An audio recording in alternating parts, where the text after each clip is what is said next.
So in this video I'm going to go through some of the changes that I've actually made to the 2.4 GHz Biquad Yagi with respect to the actual construction of the antenna itself. Nothing to do with the size of the elements at all.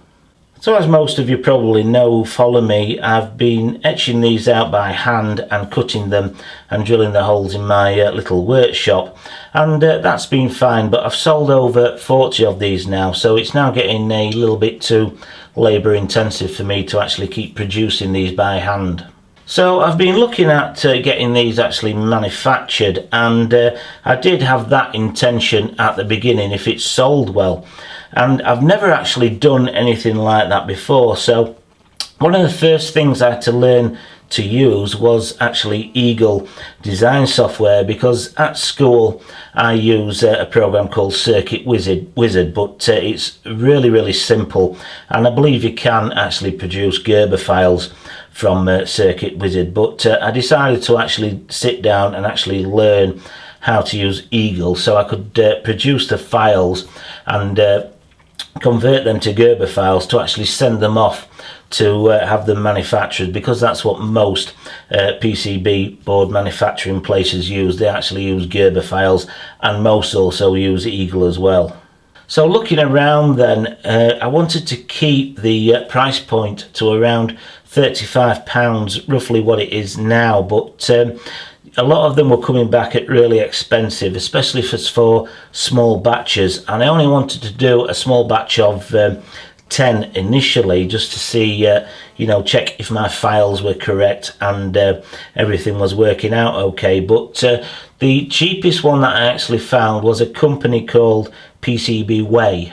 Now on their website they do a minimum run of 5 PCBs, but I decided to actually do a run of 10.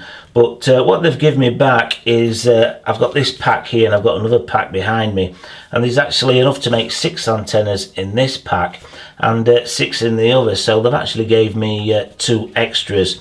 And I think that's because what they did first, because it's the first time I've actually done this and I was a little unsure, they did a small run of 2 and actually sent me the photographs to ask me what I thought about it, and was that what I was expecting to get back.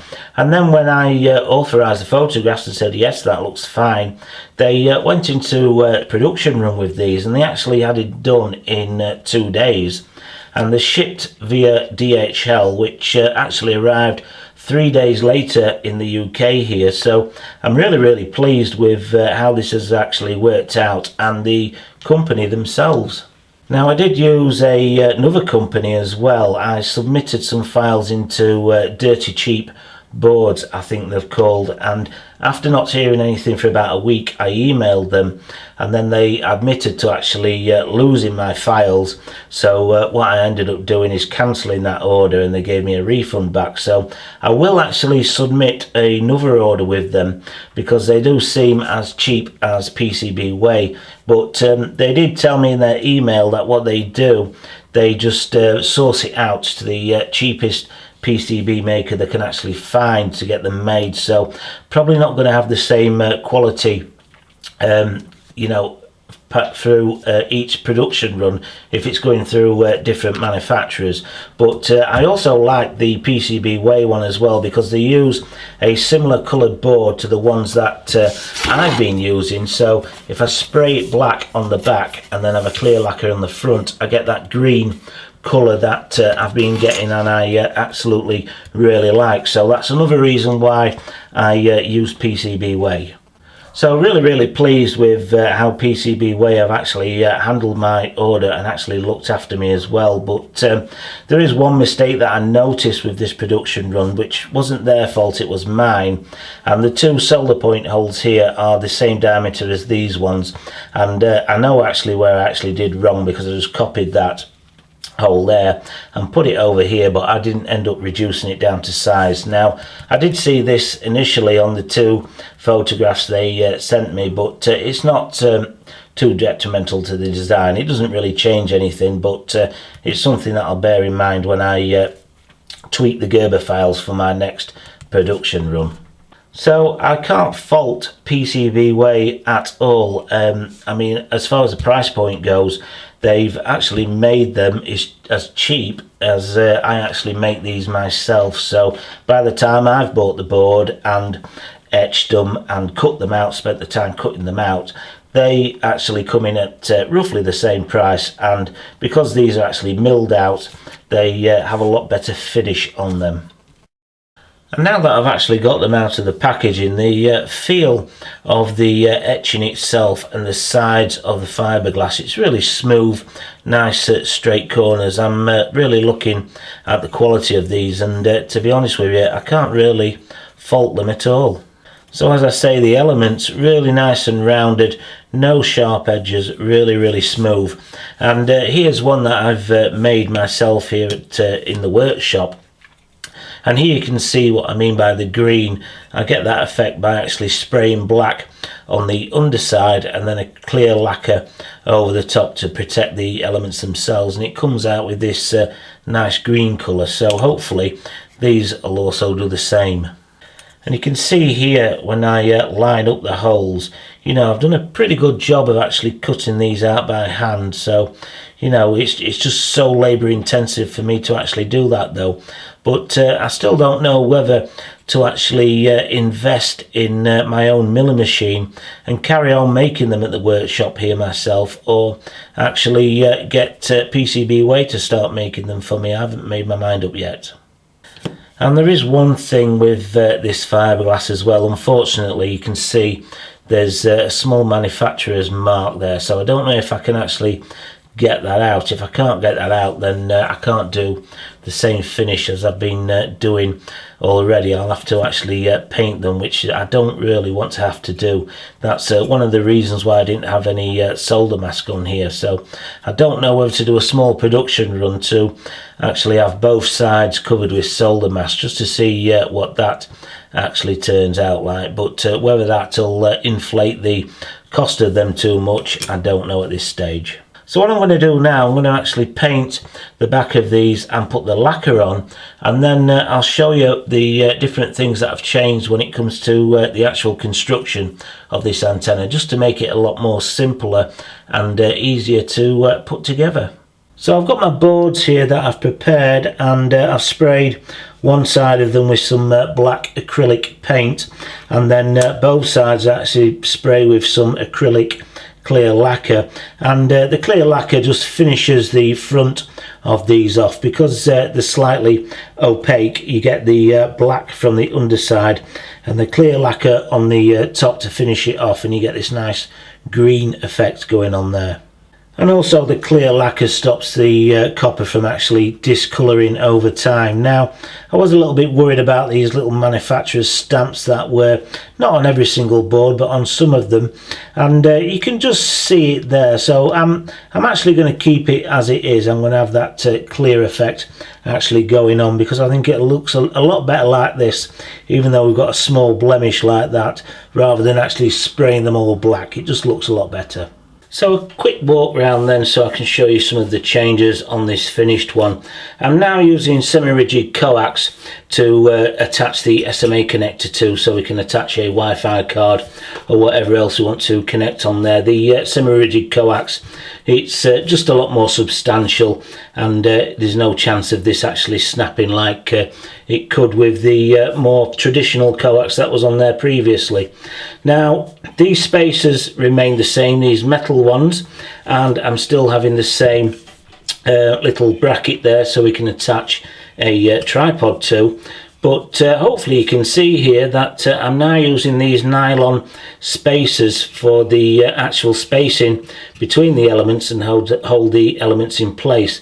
Previously I was using some Perspex tubing, and that was working out fine, but you had to have spacers in there to actually get the correct measurements in there between each element and that back reflector. So it was a little bit more messy, but now it's just these simple nylon spacers in here, and they're 19mm spacers there, and these three here are 17mm spacings.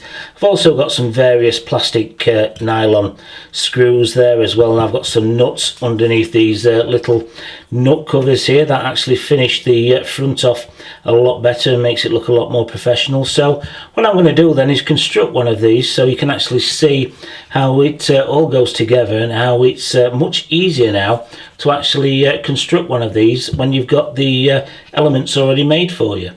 So first of all then, I'm going to prepare the semi-rigid coax so we can solder it onto our biquad here, and this is about 80mm long, and that gives us plenty of space between the back of the biquad here and the SMA connector, so we can get in there with our fingers and tighten that down to whatever we want to actually attach it to. But we have got to prepare this coax so we can solder it onto the solder points here on the main driven element of the Biquad Yagi.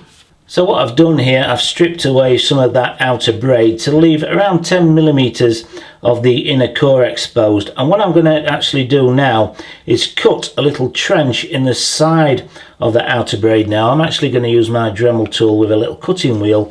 You can also use a sharp utility knife, but just be careful, because what we're going to have to do is solder on a piece of this copper wire here. So we've got actually 2 points here that we can actually solder directly onto that driven element of the Biquad Yagi there. So we're going to be soldering a length of this in place. Now this is about 19 to 20 SWG. I've just got it out of some really thin earthing cable.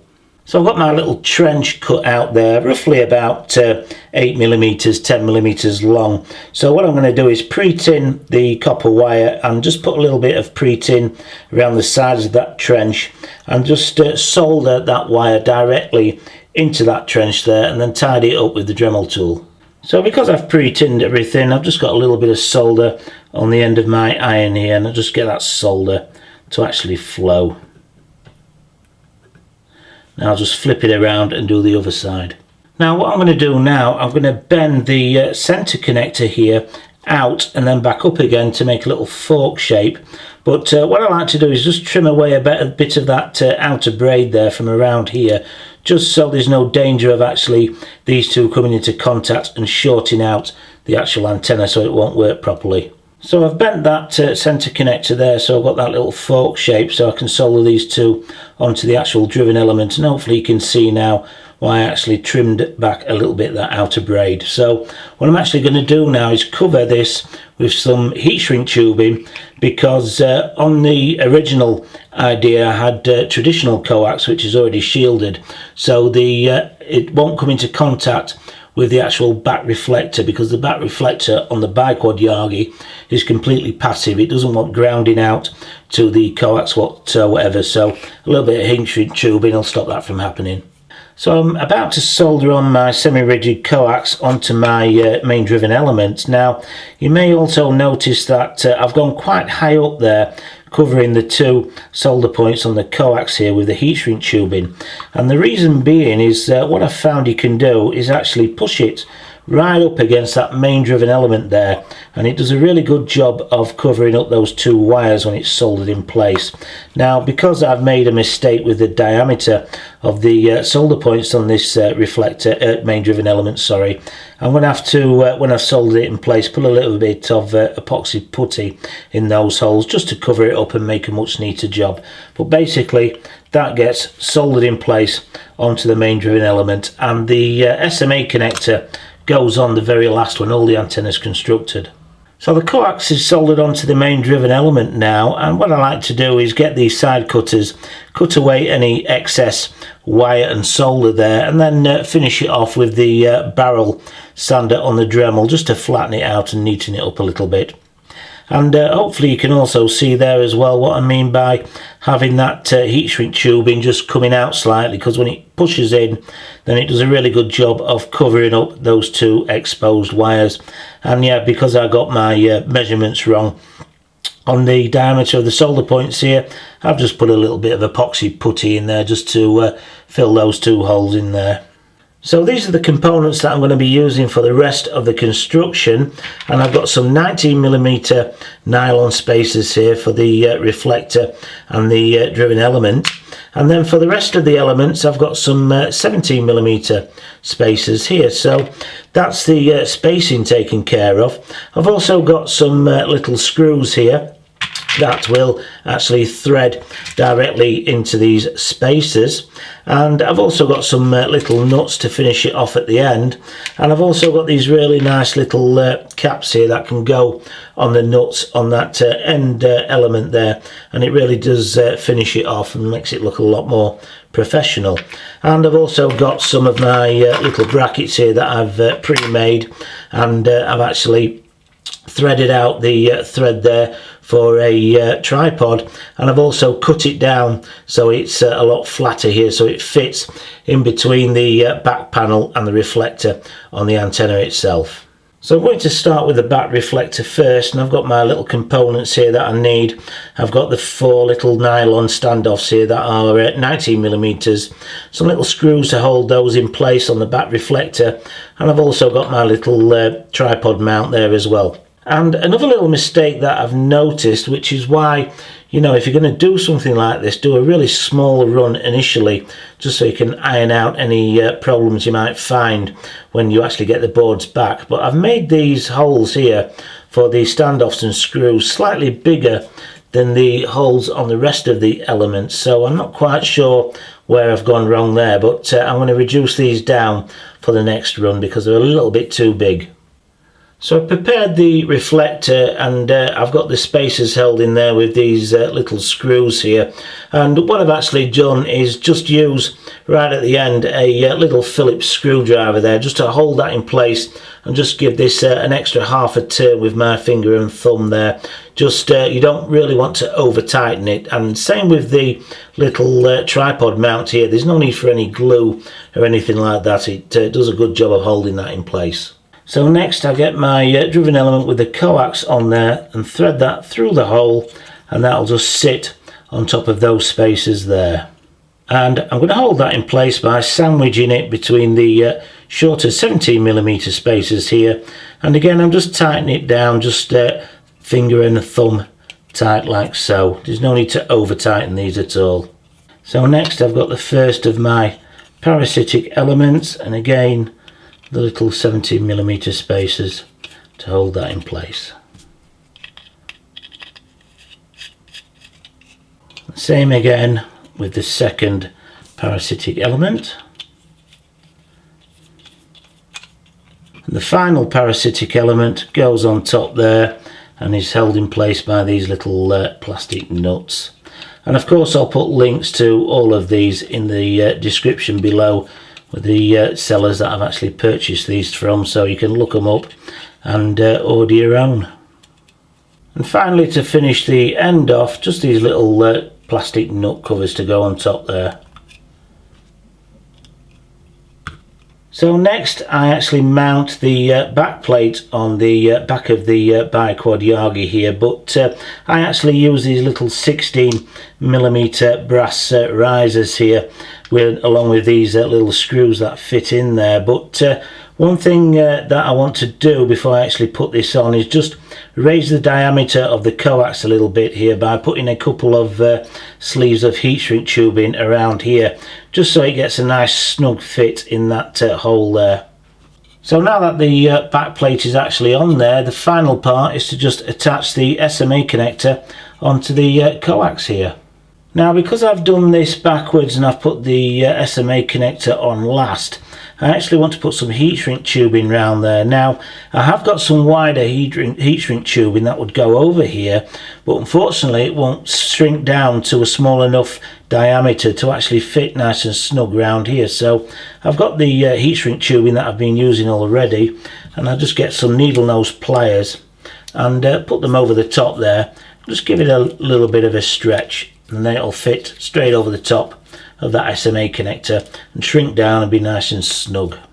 So what's next for the Biquad Yagi? Well, I need to finalise the Gerber files for the 5.8 GHz. The 5 GHz Wi-Fi one I've kind of put on the back burner for now. There just doesn't seem to be the demand for that one. But I'm also currently looking at designing a somewhere between 12 or 9 element Biquad Yagi. I'm at the modelling stage now. I'm just running a few computer simulations and working out the measurements for the elements, etc. So I haven't even built a prototype yet, but that will be coming shortly, a slightly more powerful one. I'm also trying to find sellers of Yagis on eBay, and it's a lot harder than what you might think. A lot of the sellers just seem to sell the same Chinese made one that everybody else uses. Now I've got 3 different types, and they're all at the cheap end of the market. The trouble is there isn't a middle ranged value one by one of the big manufacturers. They always seem to be extremely expensive, so I need to get a few more of those in, and I'm going to do some long range testing out in the field, comparing those, which are normally about 12-14 elements long, to this Biquad Yagi. So hopefully that'll be coming soon. I just need to get a few more in just to make it a fair test. I don't just want to actually test it against the cheap £6 Chinese ones when mine actually sells for around £33, so it wouldn't really be fair. I need to find something that costs about £40. Now unfortunately there are a few sellers selling Yagis on eBay and Amazon for that kind of price, but it just seems to be sellers just chancing their arm a little bit, buying the £6 Yagis and just putting a bigger price tag on them and a different description. So if you actually see any for sale that you know, especially from a branded organisation like TP Link for instance, then please you know, let me know, drop me a message and a link to the actual shop where it's for sale, in particular a second hand one if I can get hold of one of those. So if you enjoyed this video, please give it a thumbs up because it does help on YouTube, and drop any comments below if you're trying to build one of these, and I'll do best I can to actually help you along there. So I've got a few changes to make to the Gerber files, and then I'll be putting another production run in to see how that turns out, and I'll probably do another little update video. But hopefully, like I said, you found this video useful, and hopefully you'll join me on the next one.